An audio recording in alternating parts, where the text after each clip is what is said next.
Welcome to the In Love with PMDD podcast. I am your host, Dr. Rose, your PMDD relationship psychotraumatologist. Before you ask what PMDD is, it is premenstrual dysphoric disorder. And if you're listening to this podcast, maybe you have PMDD or your partner has PMDD. It doesn't matter. I work with both individuals.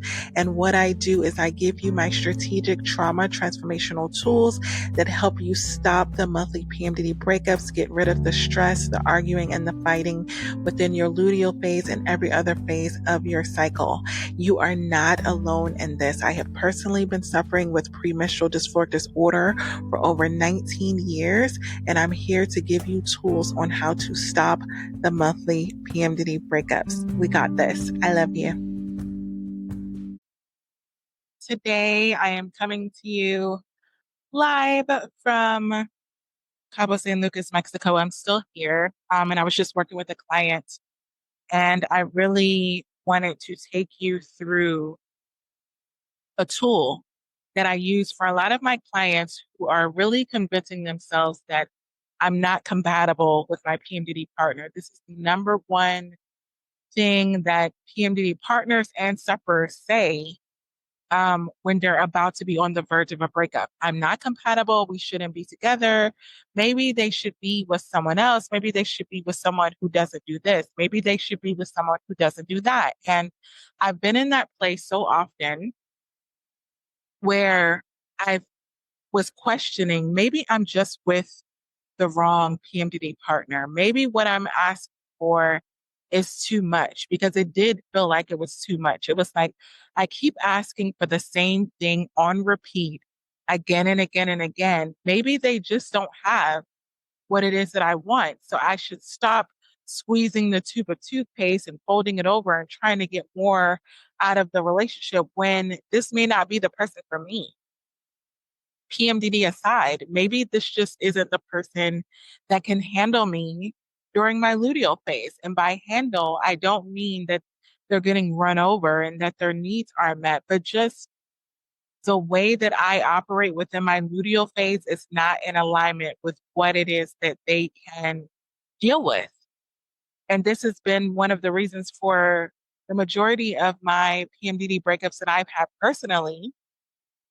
It's not that they don't like me as a person, love me as a person.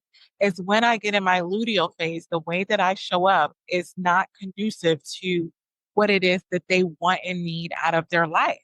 And so I end up in this situation where I'm trying to conform to a different version of myself in order to prove that I can be in their world during my luteal phase and then ovulation and my follicular phase and menstruation, all of these things.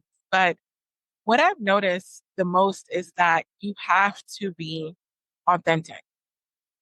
You can't fake it. You know that phrase that's like fake it till you make it? I don't think that that specifically is designed for relationships. I think it's a lot of things, like if you're working in corporate or you're working in a job and you feel like you don't have enough confidence to do a certain position, like, yeah, maybe you have to pump yourself up and be a different version of yourself until you gain the amount of confidence. But when it comes to a relationship where you're supposed to be able to let your guard down, where you're supposed to be able to be the most authentic version of yourself, faking it till you make it is almost going to make you bitter, because you're going to begin to think about the only reason that I'm not able to be myself in this relationship is because of you. The only reason that I'm not able to be fully myself is because of you, because you can't handle the true version of who I am. And I've been in that situation, and it didn't start off as resentment. It didn't start off as like, oh, I'm resenting you because you're not allowing me to be my true self. It started off as I'm doing this because I love them, because I care about them, because this is my job as their partner, as their PMDD partner. And then eventually when I got burnt out, I started to point the finger and like, you're the reason, whether it was internally or externally. I was like, you're the reason why I'm not able to really be myself, is because I can't be myself and it be okay with you. And when I recognize that, I'm like, wait a minute, how is that? How is this the right person? If I'm literally saying I can't be myself and you be okay with it. So I'm going to go over with you one of the things that I was working with my private client, and I taught her during a session. I did her and her partner separately. So I have this package, one of my most popular packages, and that is the PMDD Partners Pyramid Package. This is when I have one private session with you and one private session with your partner. And then I give you the tools on a joint session together. So it's 3 sessions total, 90 minutes. But if you know you're my private client, if it goes a little bit over 90 minutes, I've been on private sessions with clients for 2 hours, and it's all included because I will never leave you in that place of like, oh my gosh, what am I going to do now? We didn't have enough time to close this up. I've dealt with so many over the years. I've dealt with so many counselors, psychologists, all of these people where I feel like by the time they started the clock and they were done, I was just getting started. So this is the surprise that a lot of my private clients have when they're like, oh, your sessions are 90 minutes. I'm like, yes, because it takes that amount of time to really understand what it is that you're going through and to be able to give you the customized tools. Like 30 minutes, 45 minutes, an hour is not going to be able to do that. So I'm not going to have you invest in getting some kind of changes in your PMDD relationship. And then before you know it, you started and then you stopped and you're still in the same place. Like I never leave you in the same place. Even if we uncover a lot of things within our session, that means you need a follow-up session to kind of close everything off, which is why I'm leaning more towards only having the monthly sessions because it's never just about one thing. And a lot of times, just one session is just uncovering the things that we really need to work on. So, I'm going to talk to you today about the 8 simple steps to discovering your desired PMDD partner. So, what I first want to say is if you're listening to this and you're already with a partner, which the majority of you are, this doesn't mean that you need to break up with your partner. It doesn't mean that you need to be with a different person. It just means that you have more clarity into what it is that you actually need within your PMDD relationship. So, one of the things that I really want you to think about, and this happens for me most often when I'm traveling and I'm on vacation, like I'm right now, I'm sitting on the balcony in Mexico, and I felt led after dealing with a client to talk to you about this is what kind of life, and if you're taking notes, really write this down because this is going to help you if you journal.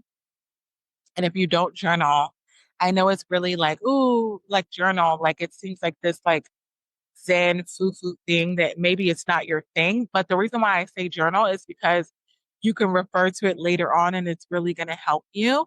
And I don't care what the journaling looks like, even if it's bullet format, if you scribble it, if you draw it, like I'm not about putting you in a box. Whatever way that you want to journal, just go ahead and do that because I want you to write down these questions. This actual episode is almost like free counseling for you because it's what I would do if you came to me and said that you're really not compatible with your PMDD partner. I would ask you these questions and we would go in depth with it. If you want a private session monthly to be able to discover this, we can work through that because what I do is I uncover, I understand, and then I start giving you the tools. So, the first question that I really want to ask you right now is what kind of life you want to live? And when I was really thinking about my life, because I've been working in my corporate career for a billion years, it seems, and I have so many careers, and I'm just thinking about slowing down, not in a sense of not working, but just having my work look different. So many times when we think about retirement, we're like, oh, I'm going to retire and do nothing. I don't believe that that is I think people think that that's the goal because they're like, oh, I just want to stop doing all the things. But I think at the end of the day, we all want to do something that is purposeful. We all want to take our gift and be purposeful with it, whether you're providing services to other people or you just want to like I have a client that's an artist. And it's the most beautiful thing because they go into these remote places, they create this art, and they see the joy that comes on the other person's face or with messages and, reviews of how their art, how something that they enjoy provides value to other people. So that's my thing about never truly retiring. You may switch gears into what your work looks like, but I just said when I asked my client this question, and even myself, it is, what kind of life do I want to live? What kind of life? And that was my that was my maid in the background. If you're watching this on YouTube, In Love with PMDD, she just came in the back, started, which I love. They're so sweet. But asking yourself, what kind of life do you want to live? And when I say what kind of life, it's like describe it. I know for me, I want to have a life that is freedom, peace, joy. I want to live a life where I'm able to pour into myself first thing in the morning. My mornings are sacred. And I want to be able to live a life where I don't have to sacrifice that in order to be with another person, in order to do anything else that's of service to someone else. I don't want to feel like I'm sacrificing that because I know that I'm at my best. I'm genuinely at my best when I am having my morning routine, which I've talked about forever, and then I'm able to pour into other people. Here on this trip, I have been answering emails early in the morning because of the time difference, and I have felt the difference. I opened up my laptop 2 days ago and I started working and I didn't stop. I literally worked for 4 hours by opening up one email from a client and started doing this and responding. Next thing you know, it was the afternoon. And I was just in this place of like, I don't want to feel like this. Because I feel like I was being robbed of my morning routine. I felt this level of resentment. And I noticed a lot of clients feel this when they know the things, when they're coming into a relationship and they know the things that make them feel their best and their partner doesn't allow them to do it. There's a level of bitterness and resentment that you cannot erase. Um, and I, it's like this thing where it's like, oh, it could be an evening routine. So I'm big on morning routines because I've done my sleep chronotype. I'm a lion. I'm best in the morning. My daughter is a bear.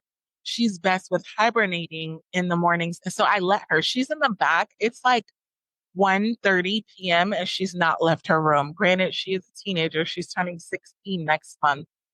But I don't require her to operate outside of what is most authentic and natural for her. This is one of the reasons why I've been homeschooling her for the past, let's see, 6, 7, 8, 9, 10, 11.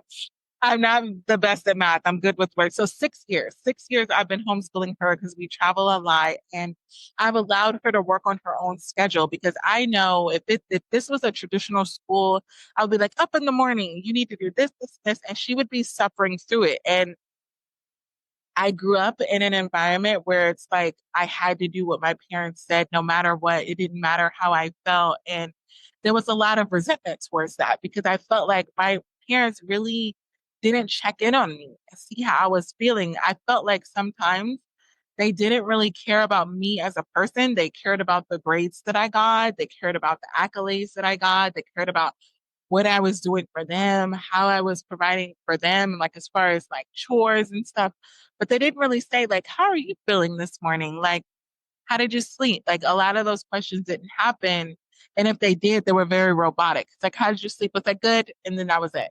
And they felt like they checked the box. And I'm not saying anything about them because I feel like they were doing the best that they could with the information that they had. But for me, being a psychologist and having all of this information, I didn't want to raise my child in that fight or flight, in that people pleasing mode. Because when you're raising your child to just live a life that you're dictating that they live, it's very much you're raising a people pleaser. Like, this is not even the way that I was like, you know, wanting this episode to go in a sense of like intentionality, but it's coming out and it's natural and it's authentic. But I want you to know, if you are raising a child and saying things absolutely have to be this way and they have to be so rigid, you're raising a people pleaser because they're feeling like in order to get your love, they have to do all of these things. So one of the first step of the 8 simple steps to discovering your desired PMDD partner is, what kind of life do you want to live? I'm not talking about the partner. A lot of times when people are thinking about what kind of partner they want to have, they're thinking that all of the information has to be on the other person. It all starts with you. What kind of life do you want to live? What kind of life do you want to have personally? And if you don't discover that, if you haven't discovered what kind of life that you want to live, that's probably one of the first steps that you will take with me as a private client, because so many times you're in this mode of thinking that in order to be with a partner, that it has to be what they want. How can I be this way for this partner? What is it that they desire? How can I do all these things for them? You're putting the focus on your partner and you're taking away the focus on yourself. You are the common denominator on whether this relationship is going to last or whether it's going to fail. So I want you to be very open and honest with yourself and really ask yourself, what kind of life do you want to live? And describe it. So the next step is describe a day in the life of what living your most authentic version of yourself looks like. Start with the morning. What do you want your mornings to look like? Do you want slow mornings? Do you want to be able to get up and just not have to answer emails, not have to answer your phone, not have to talk to anyone? Maybe you want to be very introverted in the morning and you don't want to have to get a lot of the tasks done and you just want to glide through your morning. Or maybe you want to be one of those individuals like I am, where you're in the morning, you want to get everything done so that when you relax in the afternoon and the evening, you don't have to worry about, oh my gosh, I have to stop my relaxation and do this, or I have to do this. Ask yourself, what does a day in the life look like? Morning, afternoon, and evening. Now, afternoons for me are kind of like the stopping point. Ideally, if I was doing a lot of my work, I would prefer to do it in the morning, finish with my morning routine, then deal with clients, and then towards the evening, I would relax. I would do an activity. I would do something that I enjoy. I would do something that would re-energize me, but with other people. So my morning routine has always predominantly been alone. Like, I've been by myself because I'm not projecting the way I want my mornings, the way my partner wants my mornings. Maybe my partner doesn't want to have a fast morning. Maybe they want to lay in the bed. Maybe they want to be one of those people that just like sleep a lot. I don't want to make my partner have to do anything that's out of alignment with who they are. And I think a lot of times when I've gotten in relationships, they've seen my routines because I have a very traditional, like, not traditional. I have a very routine morning routine. Like, it doesn't really much change. My afternoons and my evenings are the ways that I have this flexibility. So I feel like a lot of times when I've gotten with partners, they're like, oh, she gets up early in the morning, so she wants me to get up early in the morning. No, I want you to do what's most authentic for you. One of the things that don't change with every phase of my cycle is my morning routine. It doesn't matter if I'm in my luteal phase, if I'm in my follicular phase, my ovulation, my menstruation. It looks different, but there's always a routine. It's my way of taking charge over my day before it takes over me. I lived a life years ago where I would wake up in the morning and think about how I felt, and then that would create my day. And that was horrible. It was horrible because a lot of times I would get up in the morning with PMDD symptoms and it would be like, I have anxiety, I have depression, I have misophonia, sensitivity to noise. I don't want to like be around other people, I'm overstimulated. I feel horrible. And so I leaned into the way that I felt. And for me, my PMDD symptoms are the highest in the morning. So I need to make sure that I'm managing my symptoms first thing in the morning because otherwise I would be stuck in my bed all day. I could see it. I could see it years ago when I didn't do my morning routine. I would sit in the bed, feel all of the symptoms, feel all of the feelings, go down a rabbit hole, live out my past trauma, all of these things. And I just, I felt horrible. I was just in this place of not being able to dig myself out of something that I had already leaned into. Like I leaned into the negative feelings. I leaned into the depression. I leaned into the anxiety. And then I was like, no, no, no, no, no. I don't like this. I don't like this. But when I went to dig myself out of it, I had been in it for so long that it was so hard for me. And I said, I now know this about myself. I cannot allow myself to go off of how I feel in the morning because it will take me down and get rid of my entire day. So that's the second step. What is a day in the life of your most authentic version of yourself? Like if you could live it out. So I said for me, I would do my morning routine, which is I get up, I pray, I move my body, I spend time in nature, I go for a walk. I don't journal in the morning. I don't do it. I don't do it in the morning because it's like I have so many random, like I'm just not there yet. I'm not calm enough to do it. Um, and then after I finish working out, I take a nice shower or even a shower and a bath. And then my morning routine is over and I'm ready to pour into the world. And then by afternoon, after I spend time pouring into the world for a couple hours, maybe I'll have client sessions, maybe I'll record a podcast like I'm doing right now during my afternoon. It's presently like 2 p.m.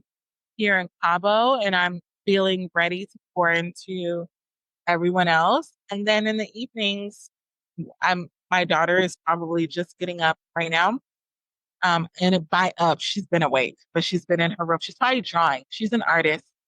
She does a lot of anime, Japanese anime. So she's probably been in her room drawing, which is her creative morning routine. She gets up, she has an idea of something, and she immediately goes into drawing. She'll do that. We'll get up, we'll go eat.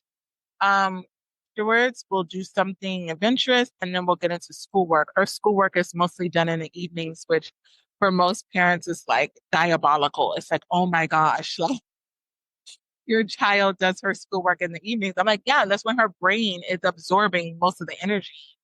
And the actual knowledge. I never want my child to just do like, oh, I'm just learning this just to get a grade and then I'm gonna brain dump. No, I want you to be learning at a time where you're absorbing all the things. And then after that, we'll go to dinner. We'll go to the hot tub. We'll talk about life. Like we'll have all of these life conversations about her and her friends, all of the things. And then we'll go back to our corners of doing what it is that we want to do. And that'll be my day. And so the next thing is number three, how would another person add to that life in a way that you cannot provide for yourself? Okay, so what we're doing right now is now we talked about what a day in the life of the most authentic version of you is. And this is for the partner that has PMDD and the partner that doesn't. Now we're talking about adding another person. How would someone add something to my life? Here's one thing about me, and I'm saying this very humbly, but very like in a very authentic manner, which I really had to lean into when it comes to who I am as a person. I, and again, I'm saying this humbly, I'm wealthy. I'm rich. Nothing was given to me. I work really hard. Um, and I say that because in PMDD relationships, I have to be very strategic as to what it is that you can provide for me. Paying all my bills is not going to be enough for me. I already pay all my bills and then some, and my savings and my investment, my 401k, my, Roth and IRA and all the things. I don't need you to monetarily provide for me. So we have to look at where's your deficit? Where do you need value added to your life? For me, if you come in from a partner's perspective and saying, oh, it's going to be enough if I pay all your bills, it will never be enough. Never, never, never be enough. Now, I will say on the opposite side of that, if you do not contribute financially, that is also an issue because there's an imbalance of efforts. Like if I'm living a life where I'm working to pay all of my bills, do all the things, and you're just doing your own thing, which is a lot of times what has happened to me in relationships because they come in and they're like, "Oh, you're rich. Like you can pay all your bills. What do you need me to pay all your bills for?" Like, so I'm just going to do my own thing. There's an imbalance because when there's another aspect of the relationship that you're not contributing to, it's kind of like you're zooming out and you're kind of like, well, if you're not contributing monetarily, you're now not contributing emotionally. You're not contributing spiritually, mentally. Like, we need to find a way for you and for me, like I've gone through this process, and I like my client. How would another person add value into your life? How? And the most important way to figure this out is how can someone give you something that you can't already give to yourself? So, like I said, financially, because here's what I've seen happen over the years. There's a couple that's together. One is the PMDD partner, one is the PMDD sufferer. I'm not saying who pays whose bills, but if there's an imbalance where there's one person that pays all the bills and one person that doesn't work and they're not happy in the relationship, the person who doesn't work now finds viable income to be able to pay their bills. They've now been like, you know what? I'm going to get a side job. I'm going to get this thing. I'm going to finish my degree. I'm going to do whatever. Then all of a sudden, they have the monetary income to support themselves.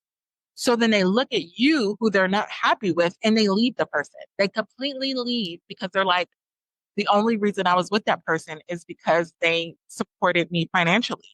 And because I wasn't happy in the relationship and I found a way to replace them by supporting myself financially, I don't see the need and suffering in this relationship and being with them. So now all of the value that the partner has provided is now gone because they're no longer in a place where they're adding value because you found a way to make your own money. And when you make the value that your partner has something that's like money, then you're subjected to, if your partner decides to find another income or find somebody else that's willing to pay their bills, then what do you have? What do you have that's going to say, I want to be with Sally, or I want to be with Jane, or I want to be with Erica, or I want to be with Sarah? Like, what is it that you're saying that this person can add value to my life in a way that I can't provide for myself? So when I asked myself the question and my client, I was like, okay, it's not going to be financial, although you cannot be with me and not be financially stable and or borderline wealthy because I travel a lot. So one of the ways that you can add value is to travel with me. Obviously, I travel with my daughter. I have a lot of friends that I travel with on multiple trips throughout the year. And then I also do solo traveling. But it would be beneficial for me to have a PMDD partner that is able to travel. That would be a way that you can add value. Book us a trip. Let's go somewhere. Let's do something. I would feel like you're adding value because it's something that I enjoy. It's something that I value. Travel is a part of my lifestyle. If I was going to book a trip, which I've done this before, I was going to book a trip. And then I had a PMDD partner that was like, oh, no, I already booked that for us. I already took care of that. We're going to go here. That would be your way of adding value because it would be replacing the efforts that I would have to give in order to do a thing that adds value to my life because I enjoy it. Now, for my client, it was a situation of household chores, right? So this is what I mean by not comparing one lifestyle to another. She wanted to be able to live her life where she was waking up at PMDD and she didn't have to worry about all of the chores in the house because she had misophonia, sensitivity to noise. She had OCD. She wanted things clean, but she didn't have the energy in order to clean the things. So there was two things that her partner was able to do that I was able to have a private session with them about. And saying, hey, you can either do one or two things, and I always give you options. Number one is you can start cleaning the house during her luteal phase so that when she wakes up and she doesn't really have the energy, that you're taking that off of her plate. She doesn't have to worry about waking up and being in a messy environment. Or you could monetarily do it with finances and money, and you could hire a house cleaner, a housekeeper, which he opted for the second because he was like, I don't have time with my work schedule to be able to make sure that the cleaning is up to standard in a way that's going to add value to her. So he hired a house cleaner that made sure that came once a week, that made sure the house was clean during her luteal phase. And eventually it was all the weeks of the month. She had someone to come and do like a deep cleaning of all of her house. And that was the way that he added value. So that when she got up and took care of the kids, they have three kids, she got up and took care of the kids. It's not saying that she doesn't do anything, but when he came home from work, she was so much more loving because she didn't spend her day chasing around the kids and having to clean the house. She knew that the reason that she didn't have to do that was because of him. She was associating that good, relaxing feeling, lowering her nervous system with what it is that her partner had provided. So she in turn was able to do one of the most impactful tools that I give to my private clients is lean in and be loving. She was able to lean in and be loving because he had taken something off her plate. So that was number three. How would another person, and I want you to think about this for yourself. We've gone from traveling to house cleaning. It doesn't matter what it looks like. How would your partner add to the life in a way that you can't provide for yourself? Number four, what is it that you truly desire? And this is very big with not what society says that you should desire. Not, oh, I desire to be in a partnership, in a marriage, in a relationship because it looks good for social media or it looks good for my family. What kind of life do you want? Do you want a partner or do you not want a partner? What is it that you truly desire? Do you want to live your life where you're waking up every day and it's just you and whoever you choose to add? Or do you want to wake up and you have a partner and you have a person that you can talk about all of the aspects of your life and really feel like you don't have to do it for yourself? Ask yourself this question, be really honest with yourself and say, what do you truly desire outside of what society and your family is saying that you should desire? When I did this, and I was very borderline, because all of my friends, people that really know me, know I'm very independent. But there's also this side of me that's so loving that they get to experience. And the loving part is the part that allows me to desire a partnership and a relationship, a companion, like someone to share all of the love that I have.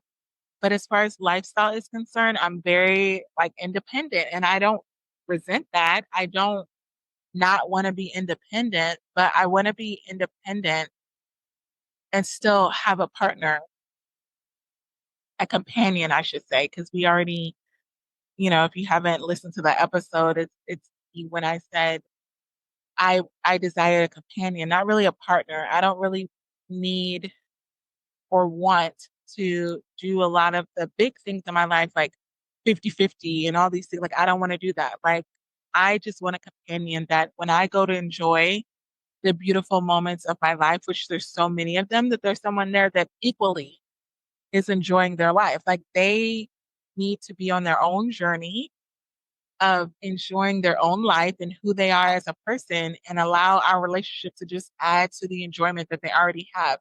Not that they're miserable and then they want a relationship that makes them unmiserable, right? So there's a big difference between wanting someone to add to your life and wanting someone to fill a void that you have in your life. I've filled a lot of voids in people's lives because of my people pleasing tendencies that I've had in the past that I'm working through, and I no longer want to do that. I want someone that's on their own journey, on their own path of living. I hate saying cliche, but like living their best life. And our relationship is just adding to that. It's not providing that, it's adding to that. So that's what I truly desire. I desire our relationship to add to what you're already building and you're willing to work for on a consistent basis. And then what do you, number five? Yep, it's five. What do you value? Name it in 3 words. And when I really was working with my client, I could easily name mine in 3 words: freedom, peace, and joy. Those are my 3 things. I want all kinds of freedom. Physical freedom, meaning my health is good. This is why I work on my body and I exercise every single day because I never want to have physical limitations to what it is that I can do. Like I can get into a situation where I have the freedom financially, but physically my body won't allow it. So it's physical freedom, financial freedom. I don't want to be bound to, oh, I really want to go here, but I can't afford to go here. So I need financial freedom, freedom in my relationship to be authentically who I am without the other person getting jealous and insecure and thinking that a lot of what I do has to do with them and not to do with me. I need them to really understand me, and freedom spiritually to be able to practice my faith in a way that they're supportive of it and they're engrossed in it too. Like having a relationship with God is such an important aspect of my life. And I've dated individuals with so many different religions. But what I've noticed is if there's a lot of restrictions within the religion that is like, "Oh, you have to do this, you have to do," that's not freedom for me. Freedom is not religion, it's a relationship. So I want the freedom to have a relationship with God without it being judged by all of these religious factors. I'm like, oh, like you say that you love God and you go to raves and you dance all night and morning and all the things. And like that's religion. That's judgment. I don't want any part of that because there's so many people that I've met at raves and all the festivals that I go to that I love on, that I've prayed for, that have become lifelong friends and clients and all of the things. And it has nothing to do with their religion. It has to do with their relationship and just spreading love and peace and joy and harmony and not putting a label on it. And I'm not judging, oh, you need to do this. Like I don't lean into spiritually religion. I lean into a relationship with God that provides me with a daily aspect of peace and joy and forgiveness and grace and knowing that I'm not perfect and I don't ever want to tie myself or connect myself with anything spiritually or with another person that makes me feel like I need to be perfect. I'm not perfect. I'm great. I'm amazing. I'm all these things, but I'm not perfect. Like there's always going to be something where I may miss the mark and I don't want to feel judged and condemned because I'm not living up to these bullet point standards. I would never connect myself to that because it's too much pressure. And I value freedom and peace. Peace is like right now. Like I literally just felt the breeze here in Mexico. Like peace is this, to be able to live in my purpose in a way that's aligned with me, where I don't have to live my life by being rich and feeling like I have to have a billion clients a day and I have to make sure that I do this and I have to make, no, all of my private clients know. Like I have hours, I have times, I'm always going to check in with you. But I'm not going to check in with you in a place where I'm not regulated, where my nervous system is all over the place. How can I really be there for you if I'm not there for myself? So, peace is being able to live in my purpose in a way that I'm providing values to everyone else in a way that's in alignment with me and my client and my daughter. And being able to see her get up in the morning and give me a hug and it not be like an obligatory, like, oh, I'm waking up in the morning, I have to hug my mom. No, peace is I'm giving my daughter a hug because she wants to hug me, because she genuinely loves me, and then joy. And that's where the raves come in and the adventurous activities. Yesterday, we were just riding a camel. I wrote joy. Okay, so we did three different activities yesterday. We rode a camel, a horse, and a ATV. And my camel's name was Chilaquiles and Taquito. My daughter had Taquito and I had Chilaquiles. Those are obviously Mexican terms. They named their animals that, but we had so much joy. And it was just fun. And it was a product of the efforts of staying in alignment with not only who I am, but who my daughter is. And I'm going on a lot of trips um, over the next couple months and months and months and months where I'm going to be with friends and just being able to allow them to have peace and joy and freedom, whatever it is that that looks like. And I'm one of those people where if you're going to be my friend, you don't have to do what I do. Because if I'm in my luteal phase and I'm in PMDD and I'm feeling like I want to just chill by myself and do a spa day, like I'm going to do it. I'm going to do it. I'm not going to feel pressured to do anything that's out of alignment with who I am just to be your friend. That's the freedom, that's the peace and the joy, and that's what I value. So I want you to ask yourself, what are your three words? They may be completely different. And the next thing is number six, what are the things and people in your life that add to your present desired life? What kind of people and what kind of things add to the life that you desire? My kind of people are the ones that are living authentically as themselves. They're not trying to be anyone else for anyone else. They're just being who they are. And the things are things that add to my freedom, my peace, and my joy. Like I love going to the spa. I love going on my daily walks. I love traveling. I love raves. I love good music. I love people from who speak different languages. I'm currently learning Turkish language because I'm going to Turkey a little bit later. Not even a little bit later, probably in like a month and a half. Going to Greece, I'm going to Turkey, I'm going to Bali and the Maldives. I'm going a lot of places, but I like to learn the language of the locals. So just immersing myself in the culture. So those kind of things add value to my desired life. Number seven is what are you missing? And this is really important. What are you missing out of adding all of those other things to your life? Like you're adding all of these things, you're adding the people, you're adding the things. What are you missing?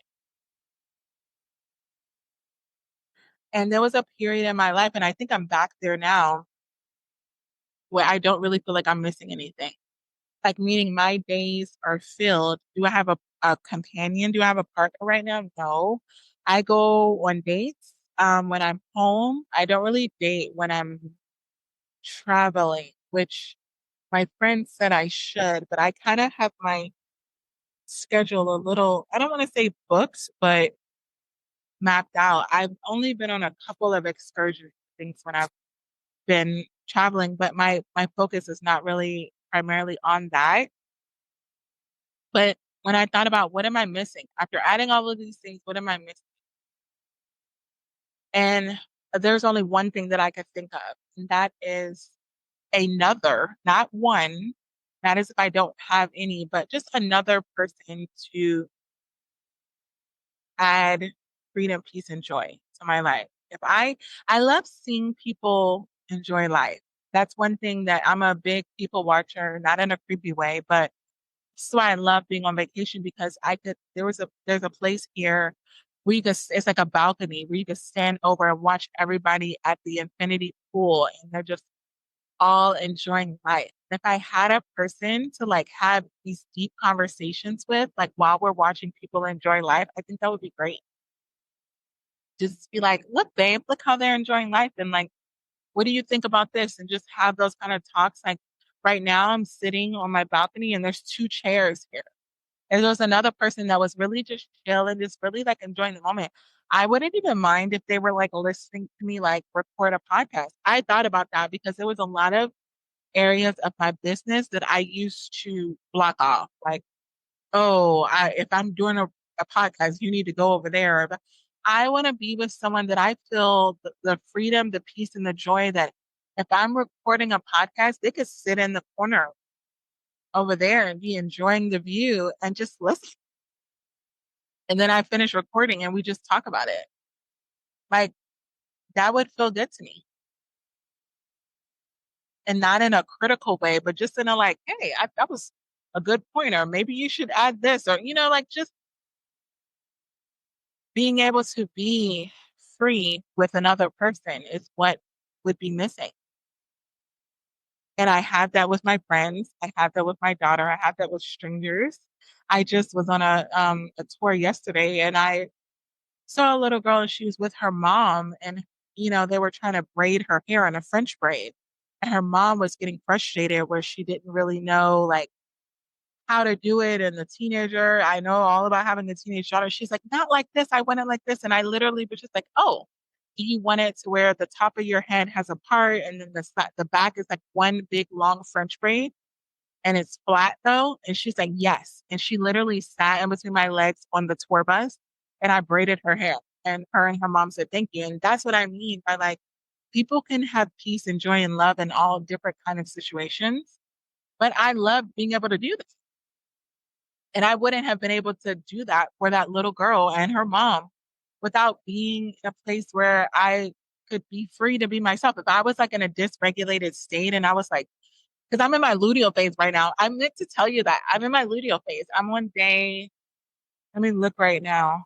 Let me look right now on what day of PMDD I am in. Because right now I'm living in the land of, I have to count. So 1, 2, 3, 4, 5, 6. I'm on day 6 of PMDD. I am literally on day 6 of PMDD and I'm feeling great. Have I had moments of like pushing for energy? Absolutely. But it's par for the course. It's expected and I have the tools to be able to deal with the symptoms as they come up. I will never, never, never, never, never tell you that I do not have PMDD symptoms anymore. I will never, never, never tell you I've healed my PMDD by doing my morning routine or by doing, I've not healed my PMDD. I have premenstrual dysphoric disorder. I, and I've said this before, like people who say like, oh, you just need to heal it by doing yoga or breath work. These are tools that can lessen your symptoms, but I've not experienced with myself or my clients a true, "Boop, you don't have it anymore." I still have it. I'm still here. I'm with you. I'm in it with you. I'm not even in a place where I'm trying to be out of it, of curing it. I just want to be real with what it is that I'm experiencing. Because you can be disillusional. You can like be so delusional and be like, I don't have PMDD anymore. And your body and your mind is going to fight back and be like, yes, you do, chicken nugget. You have PMDD. Like, stop being delusional. Don't, it's a scam. Okay. And so the last thing is number 8. We've gone through a lot today. Number 8, now as yourself, how would a partner add to your life in a way that aligns with your desired life? How would a partner add? And I think I just went over that for me, but just think about it for you. How would a partner add to it? Because this is information that you're going to be able to give to your present partner. Remember, I said you don't have to break up with them. You don't have to be a different virgin, but just ask. How would a partner add to your life? So that you can accurately communicate. So that's whether you're dating, if you're single and you're dating with PMDD, you need to be very clear. I don't care if you're dating in person or on the apps, be very clear. This is the kind of partner that I'm looking for. Don't let it be cookie cutter because then you're going to end up in this big pond with all of these fish and you're not going to know which one to choose. Be very specific, hone in specifically. For me, how would a partner add to your life? You need to be financially free. I'm not saying you have to be rich, but I'm saying you cannot be bound to finances because that's always going to become a problem when it comes to living life with me because I do a lot of things that are expensive. I'm not like a flashy, like if you're watching this on In Love with PMDD TV on YouTube, I'm in a sarong and a bathing suit. Like that, my whole outfit probably cost like $45. So it's not about being flashy. I have a hat on that I got Amazon with sparkles. Like this is probably like a $19.99 hat. It's not about the persona of what it looks like. It's not about materialistic things for me. For some people it is. And I have a lot of clients where they're requiring a lot of expensive things. Mine is the travel. Travel's not cheap. I don't ever expect it to be. I mean, we're getting on a whole plane. Like we're leaving this land and flying to another or a ship or something. So financial freedom, flexibility in your schedule. You need to be flexible to be able to travel or be okay with me traveling a lot, which I'm never going to stop doing. And you need to be, I hate this. And I'm working through this. I used to think that I needed this like aggressive, get up in the morning alpha male, but I also, working with my dating mentor, he said, you really need somebody that's going to ground you. Like you go, go, go, go, go. You really need someone that's going to be like chill. And I was cause I thought, but I'm leaning into that. Someone, cause if you are jealous, insecure, anxious, cannot do anxious, questioning things, overthinking. Like these are all symptoms that I probably have in PMDD that I can't manage myself and you. So just someone that's calm and chill, but not lazy, right? Calm and chill, but not lazy. Like I don't need you lying dormant and just waiting for me to do everything or not really having an opinion. And then someone that just has a relationship with God and they're such like a good person that wants to add value to other people's lives. Like, I don't even care if what you're doing is you're playing a ukulele, like, and you're just providing joy with music, like an artist person, or you're painting, or you're a lawyer. Like, it doesn't matter what it is. I just want you to be so confident in your abilities to providing purpose to other people and just genuinely being a good person. Because I feel like when you're in a relationship, your partner is a representation of you. And I never want to, again, present another person to other people that's not fully in alignment with my values. Like I have a lot of different kinds of groups of friends, but I want to feel like if I'm with a person, that you get the same vibe from them, meaning they're a good person, they have my back, they're going to be open and honest and have integrity. They're not going to judge. They're not going to be super critical. Like I don't do that. Um, so that's the ways that a partner would add value to my life. And I want you to ask yourself that question. And I hope that you enjoyed today's episode of just diving deep into what is most aligned with you and your desired partner. So this is 8 simple steps to discovering your desired community partner. If this is something that you know that you need help with and you're like, Dr. Rose, I want to do a deep dive on this. Remember, you can always get my monthly sessions where we really uncover this while you're in your present relationship or if you're dating and you're looking for a partner. Either one, I am here for you. I am going to go finish enjoying Mexico with my daughter and the rest of the Mexican citizens here. We got this. I love you. I hope these PMDD trauma transformational tools in this episode today helped you and your PMDD partner. If you're listening to this and you know that you need help further, you need customized PMDD relationship advice, go to inlovewithpmdd.com, get those counseling sessions. And until next episode, we got this. I love you.